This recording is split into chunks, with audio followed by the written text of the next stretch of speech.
Perkenalkan, saya Permata Akweni. Umur saya sekarang 27 tahun.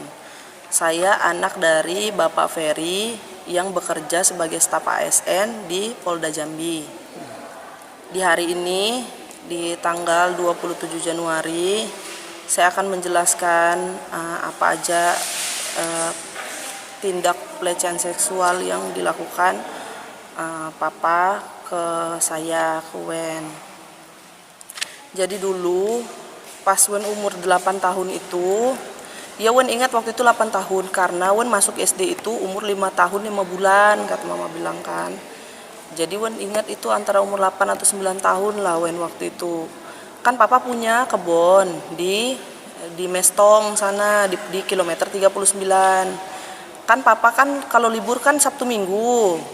Nah Sabtu Minggu itu biasanya emang ngebersihin kebun sana karena kan Papa itu ngebangun kebun karet kan. Nah di sana itu kan memang rimba kan, memang dibersihin banget kan, yang kayak sisa-sisa potong-potongan pohon itu kan harus dibakar-bakar gitu. Biasanya itu kan begitu sama mama, sama adik-adik juga kan, sama Papa. Cuma hari itu Wen sama Papa doang yang pergi. Nah biasanya itu kalau mau pulang kan kita mandi dulu tuh sama-sama kan. Cuma hari itu karena air tuh lagi tinggi, lagi banjir, jadi gue nggak berani lah mandi sendirian kan. Terus ngajak Papa, kata Papa bilang, iya tunggu sebentar, Papa lagi beresin ini dulu yang dibakar kan. Ya udah, Wen bilang kan. Terus Wen mandi duluan. Wen ingat waktu itu Wen mandi itu pakai tolor doang. Udah mandi itu terus Papa ngikut nyusul mandi. Nah pas mandi itulah dianya dia tuh menggesek-gesekin itu alat kelaminnya ke Wen, tapi tidak masuk lewat selangkangan bae dia iniin kan. Dia itu gosok-gosokin lewat depan, lewat belakang, terus sambil bilang, enak kan, kata dia bilang begitu. Terus abis itu dia ngomong, astagfirullahaladzim, Papa hilap, kata dia bilang begitu. Jangan bilang mama kau sama nenek ya, kata dia bilang gitu kan. Nah, terus udah tuh pulang. Pas pulang itu lama tuh dia nggak begitu. Terus habis itu ada beberapa kali lah dia megang-megang Wen juga kan. Dia itu megang pas itu kan Wen kan belum ada inian kan, maksudnya kan masih kecil, dada aja kan nggak ada kan. Dia tuh suka masukin ke baju tangan-tangannya itu, atau dia pura-pura ngurut gitu-gitu kan. Nah masukin tangannya, dipegang-pegang, diremat-remat gitu kan dada Wen kan. Terus tangannya masuk ke celana, kayak masukin jarinya sedikit-sedikit gitu. Terus ntar dicium-cium sama dia tangannya, abis megang-megang itu tuh, abis megang kelamin Wen kan. Nah terus dicium-cium tangannya. Nah itu kan Wen waktu itu ngadu, pas kelas 6-nya itu Wen ngadu sama mama kan. Wen tulis surat ke mama waktu itu. Nah kelar Wen tulis surat itu, mama berantem lah sama Papa waktu itu. Berantem itu kan Wennya kan yang awalnya kan berpikir, jadi di saat itu tuh Wen tuh nggak tahu kalau kelakuan Papa tuh nggak bener gitu kan. Cuma berasa di hati Wen tuh ngeganjal gitu, kalau emang iya ya ada ya kalau Papa itu boleh gitu-gituin anaknya gitu kan. Cuma Wen buat ngebahasa Wen menyampaikan ke mama tuh Wen bingung waktu itu mau dibilang. Di saat itu kan Wen kecil kan, pikiran Wen itu kalau orang diperkosa kan hamil. Nah di saat itu kan Wen gak ngerti, kalau Wen bilang diperkosa tapi nyatanya enggak, kan pikiran Wen ntar ribut mama sama Papa nih tadi gara-gara anaknya kan. Tapi karena udah sering digituin, jadi Wen berpikir kan, ngadu belah, Wen bilang gitu. Wen tulis surat, berantem mama sama Papa Wen nih, nangis lah Wen kan di situ kan. Sempat dia tuh mengakuin di situ, dia bilang iya, kata dia bilang aku tuh hilap karena waktu itu di kebon. Alasan dia bilang ngaku sama mama Wen dianya kan. Nah dia ngaku sama mama sama Wen juga, aku hari itu hilaf, kata dia bilang, karena itu posisinya di kebon, mungkin ada setan mungkin yang ngebisikin aku, kata dia bilang gitu. Dia tuh sujud di kaki Wen nangis, dibilang Papa janji tidak bakal ngulangin lagi gitu-gitu kan ke Wen kan. Karena udah janji gitu tuh, udahlah mama tuh kayak ngasih kesempatan lah kan ke Papa gitu kan. Nggak jadi waktu itu pisah, mama sama Papa nih tadi nggak jadi pisah itu, sudahlah kita kunci lah kan di dalam keluarga. di internal keluarga lah kan, kalau cerita itu nggak boleh keluar gitu kan. Nah, udah tuh kan, tapi kan setelah itu dia udah janji itu enggak berlanjut terus, kayak Wen diajakin mancing itu, jalan itu Wen yang Wen belajar motor dia pegang-pegangin atas bawah terus kan.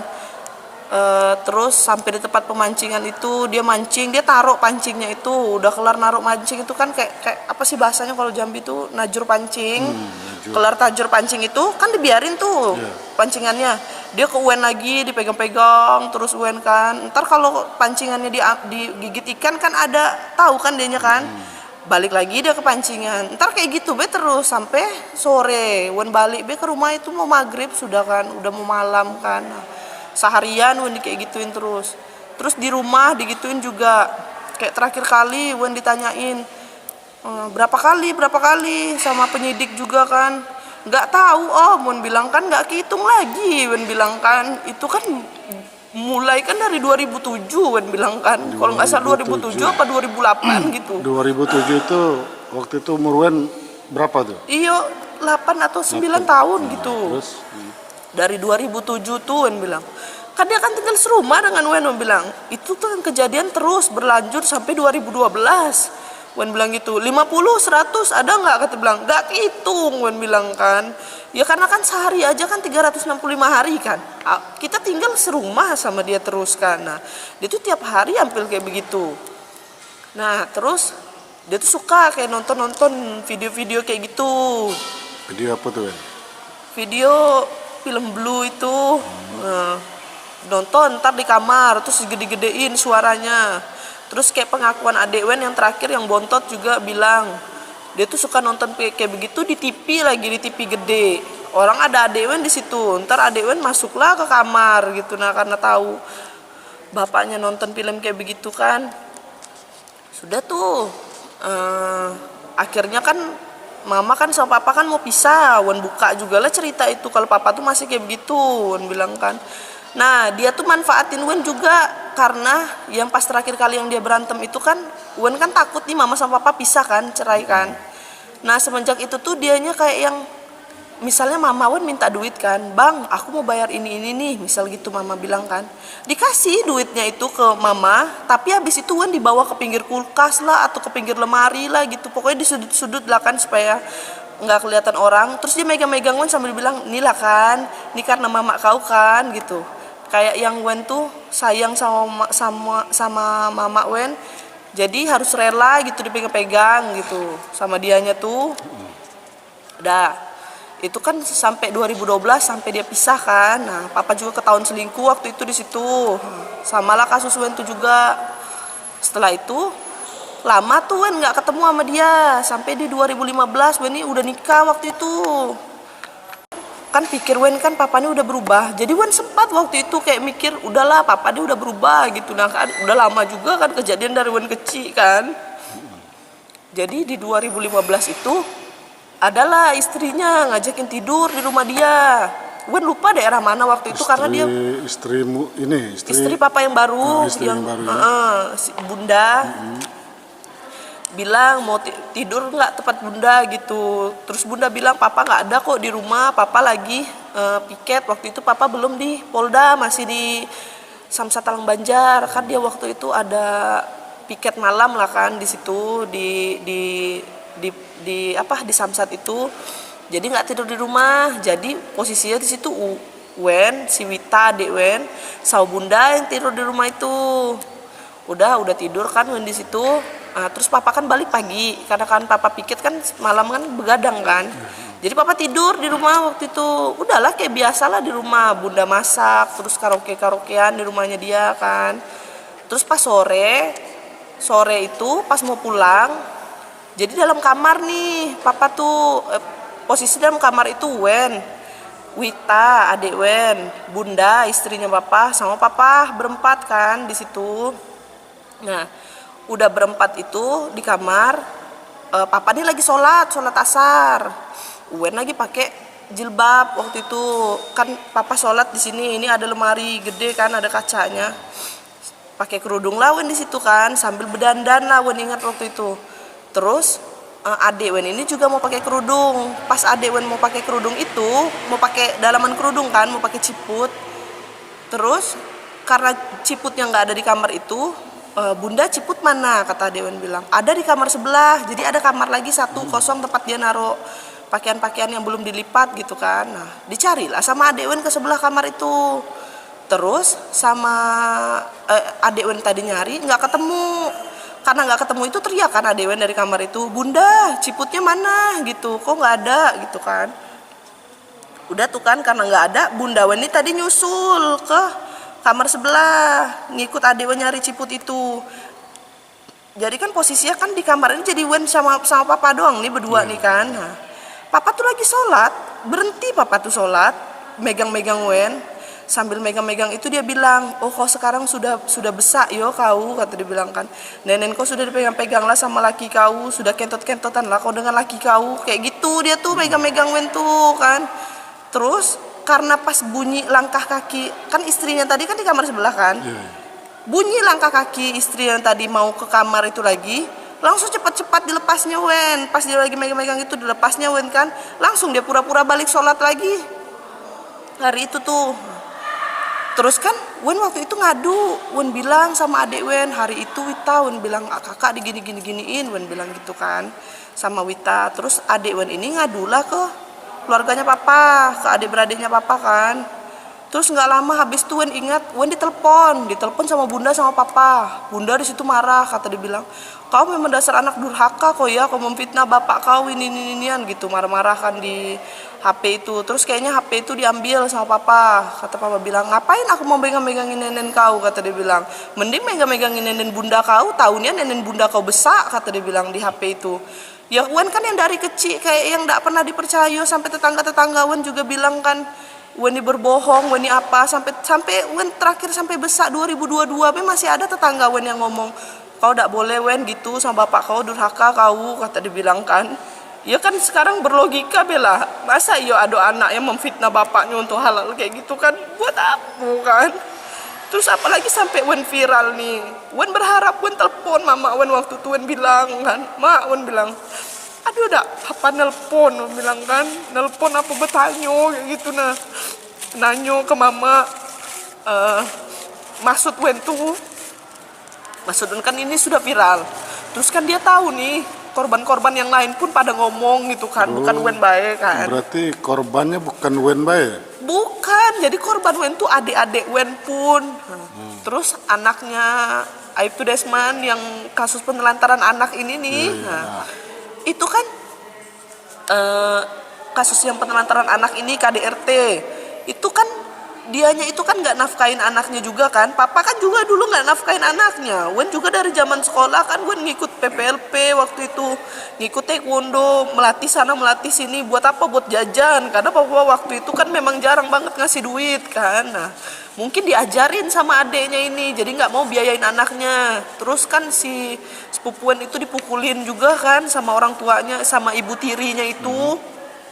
Cuma karena dia main ke rumah Datuk di Lebak Bandung tuh marah, kata dia bilang, kau mau ngadu domba inian, kata dia bilang, ngadu domba Mimi sama mama kau, kata dia bilang. Padahal kan anak kan diputuskan silaturahminya waktu itu, yang adeknya juga diinjek-injek kepalanya kan. Terus nah Wen ini waktu itu kan Wen tuh sudah capek lah kan, jadinya dia nuduh terus gitu kan. Nah, jadi Wen tuh banyak diam lah waktu itu, udahlah gitu kan. Kalau orang tidak percaya terus sama Wen kan, kayak yang sekarang aja Wen baca-baca pas video-video Wen viral ini kan, sebenarnya tuh nggak niat mau video-videoin, mau viral-viralin itu, cuma kan karena Wen ini kan sepupu Wen duluan kan, yang bikin laporan kan. Siapa nama sepupu Wen? Sepupu Wen Dila, anak Aibtu Desman itu. Kasus 3 kasus kan, penelantaran, KDRT, sama pelecehan seksual. Pas Wen tahu itu viral, jadi kan Wen baru tahu nih kalau korbannya kan bukan Wen sama adik-adik doang kan. Nah, Wen tanya waktu itu kan sama tante Wen kan, kalau misalnya bener nggak gitu kan, kita kan harus konfirmasi juga kan. Nah, bener nggak? Wen bilang iya bener gitu kan. Udahlah Wen bilang kalau gitu Wen sekalian lah ngomong juga, Wen bilang gitu, karena selama ini kan Wen nggak pernah dapat keadilan nih. Karena gini kan pelaku ini kan papa Wen sendiri.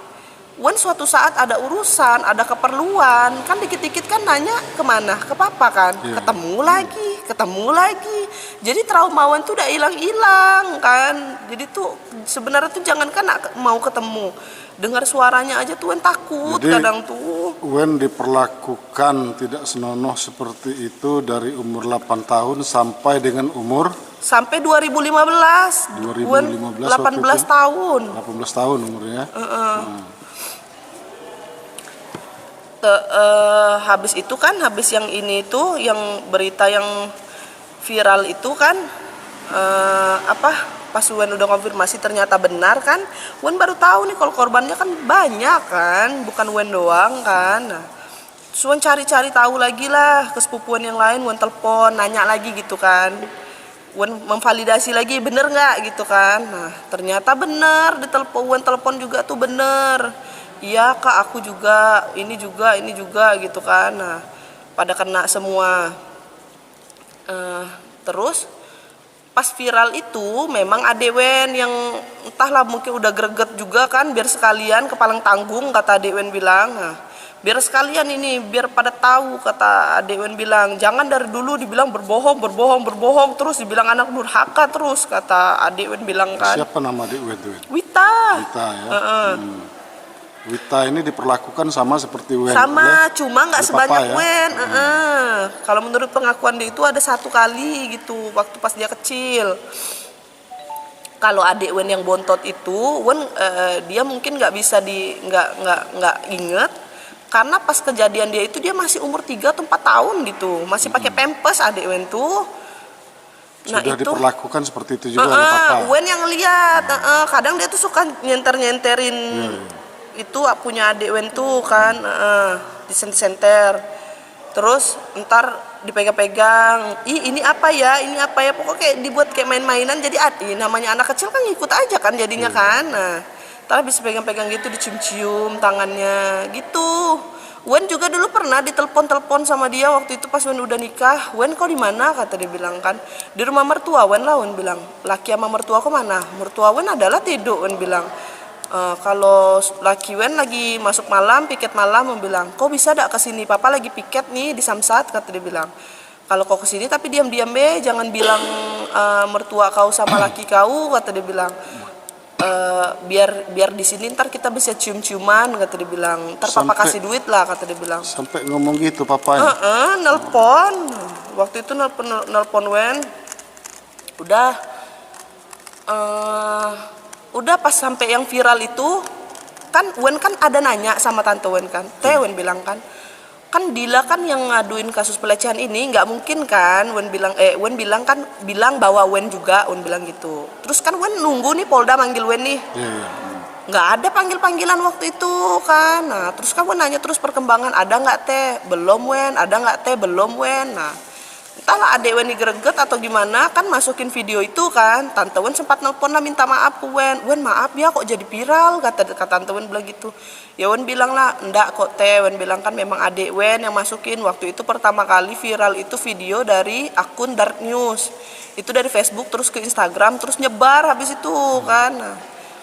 Nah setelah itu berita itu meledak 14 Januari. Wen ingat dari jam 8 malam lah kalau nggak salah meledak berita itu. Di tanggal 15 Januari paginya jam 7.30 baru Wen ditelepon orang Polda. Kalau nggak salah waktu itu Pak Christian, Kasubdit 4 PPA Polda Jambi waktu itu nelpon Wen suruh hadir, sama Brigpol Yosi nelpon Wen waktu itu suruh hadir ke inian. Terus Wen bilang kalau langsung hari ini nggak bisa, karena waktu itu posisi Wen lagi di Purwakarta, nggak bisa Wen langsung hadir kalau dadakan. Gini aja Bu, Wen bilang kan, Wen pasti hadir, Wen bilang gitu. Cuma nggak bisa hari ini, Wen bilang kan. Tapi kalau buat kepentingan ini Wen pasti dateng, Wen bilang kan. Dalam minggu-minggu ini, Wen bilang gitu. Dari Purwakarta waktu itu di tanggal berapa ya, lupa Wen. Pokoknya di hari Sabtu itu tuh datang Wen, terus memenuhi panggilan Polda di hari Seninnya. Baru Wen nongol di Polda waktu itu. Udah, Wen mau bikin laporan di situ. Cuma kan sebelumnya Wen sudah mau masukin laporan ke Mabes Polri. Cuma kan sekarang itu status berkas Wen itu masih incomplete karena alasannya bilang kesalahan alamat lah, gedung lah, apalah gitu. Padahal waktu itu ada 3 berkas yang dikirim ke Polda. Berkas atas nama Dila, berkas atas nama Wen Permata Akueni, sama adik Wen Permata Akuita. Si Dila nyampe berkasnya ke sana, padahal alamat yang dikasih sama loh. Nah punya Wen sama si Wita ini nyangkut, masih statusnya sekarang di resi itu incomplete. Jadi maksud Wen ini kan kepengennya bikin LP udahlah di sini aja di Polda, biar yang di sana kan karena belum diterima Polda. Iya. Polri, Mabes Polri ya. Karena belum diterima di Mabes Polri kan berkas Wen tadi, biarin aja yang berkas ke sana Wen batalin, biar Wen bisa bikin laporan di sini, bener kan? Karena kemarin kan katanya kan nggak boleh bikin laporan di Polda lagi, karena laporan ke Mabes Polri udah Wen kirim, tapi kan statusnya belum diterima. Jadi rencana Wen mau bikin laporan di Polda Jambi Kamis ini bareng sama si Dila, karena Dila kan juga disuruh bikin LP lagi kan. Nah, maksudnya biar barengan itu sekali lagi di sana. Jadi untuk harapan Wen ke depan ini dengan pihak Polda atau Mabes Polri gimana nih? Kalau buat Polda Jambi sama Mabes Polri, ya Wen pengennya ini cepat diusut lah gitu. Karena Wen juga kemarin udah tes psikolog juga Wen kan. Nah disuruh ngegambar ini itu. Kata orang psikolognya, Wen kau kata dia bilang kalau ada orang yang ngomong bilang kau mau cari pamor apa segala macam, enggak Wen, kata orang psikolognya, ini tuh kau tuh udah jelas kena, kata dia bilang kan. Ya kan kita nggak tahu kan kalau orang psikolog kan yang ngetes kan, nggak tahu. Sampai Wen dibilang, ibu izin ya ngambil gambar Wen, kata dia bilang kan. Iya Wen bilang kan, yang hasil gambar Wen itu dipoto ulang. Terus dia ngomong gini, kata dia bilang, Wen kau nggak bisa loh harusnya tes psikolog ini 1 kali sesi, kata dia bilang, karena kau di korban terlama, kata dia bilang kan, kau harus di hipnoterapi, diapain gitu biar sembuh nak, kata dia bilang kan, jangan berlarut-larut terus kayak begini, kata dia bilang. Karena ini tuh ntar jadinya tuh kemana-mana.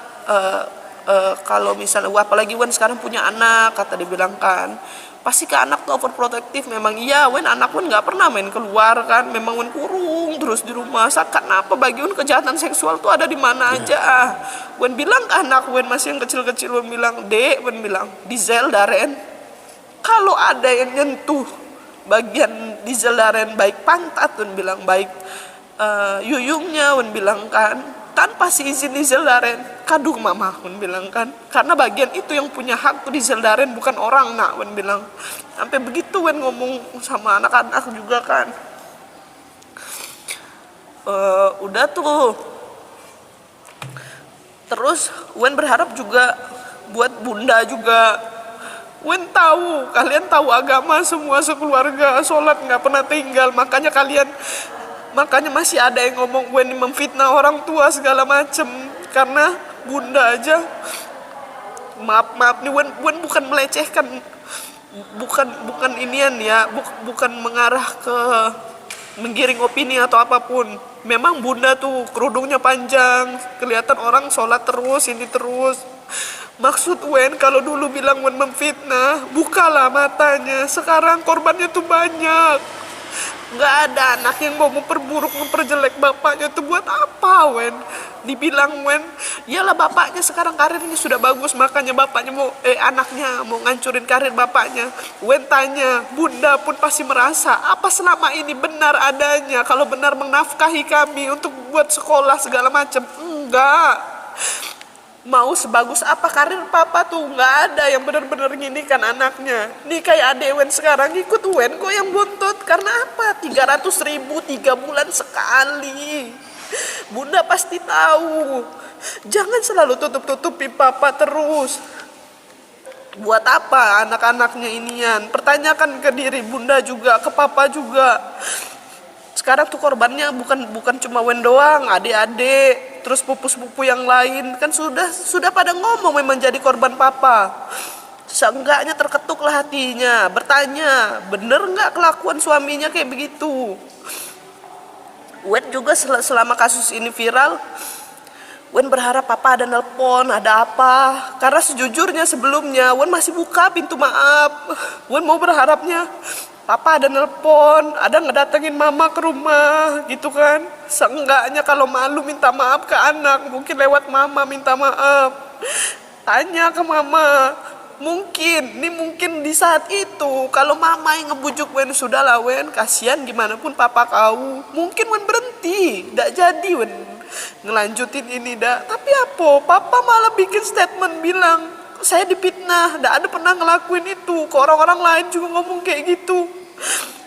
Papa kira nggak ada orang yang nyampein ke Wen. Ada. Jadi jangan kira Wen ini nggak dapat info, nggak dapat apa. Ada aja orang yang nyampein ke Wen. Seenggaknya Wen minta papa tuh jujur lah, merasa bersalah maksud Wen. Jangan biar orang nggak ngira Wen nih berbohong terus, memfitnah orang tua terus. Udah, ya, terima kasih ya.